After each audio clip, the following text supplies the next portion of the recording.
ছেঁড়া পহড়ার জন্য তৈরি হয়ে গিয়েছে রথের একটা অন্যতম বড় যে অংশ তা হলো ছেঁড়া পহড়া, অর্থাৎ ঝাঁট দিয়ে রথকে বিগ্রহ স্থাপনের জন্য তৈরি করা হয় এবং সেই প্রক্রিয়া শুরু হয়ে গিয়েছে। রথে পুজো চলছে, দেখতেই পাচ্ছ রথে পুজো চলছে, রথে শান্তির জল ছেটানো হচ্ছে, যারা দর্শনার্থীরা রয়েছেন তাদের উদ্দেশ্যে শান্তির জল ছেটানো হচ্ছে এবং তার জন্য যা যা আয়োজন সমস্ত কিছু তৈরি এই মুহূর্তে জাস্ট এই ছেঁড়া পহড়া বা ঝাঁটা নিয়ে যিনি একেবারে ছেঁড়া পহড়ার প্রক্রিয়ায় আসবেন সেদিকে একবার আমরা নজর রাখবো। আমাদের সঙ্গে যিনি ছেঁড়া পহড়ায় থাকবেন তার সঙ্গে একবার কথা বলবো।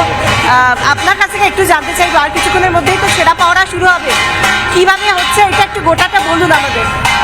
জয় জগন্নাথ। আমাদের এখান থেকে প্রথমে সুদর্শন আসবেন, তারপরে বলভদ্র আসবেন, তারপরে সুভদ্রা মা আসবেন, তারপরে লাস্টে আসেন জগন্নাথ আসবেন। এই রথের উপরে বিজয় করবেন, তারপরে এখান থেকে আমরা রথটা শুরু করি। কিন্তু একটা দুটো প্রসেস রয়েছে, দুটো ধাপ রয়েছে, একটা হলো ছেঁড়া পহড়া আর একটা হলো পাহান্ডি।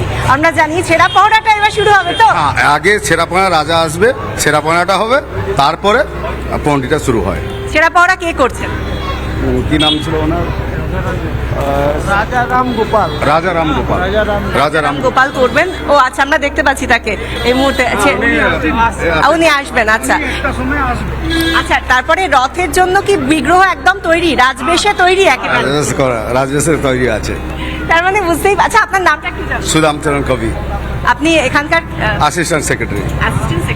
আমরা এখানকার কর্তৃপক্ষের কাছ থেকে জানতেই পারলাম অভিক যে আর কিছুক্ষণের অপেক্ষা, তারপরে ছেঁড়া পহড়া, যেটা বলছিলাম যে ঝাড় দিয়ে রথকে তৈরি করা, তার জন্য রাজা আসবেন।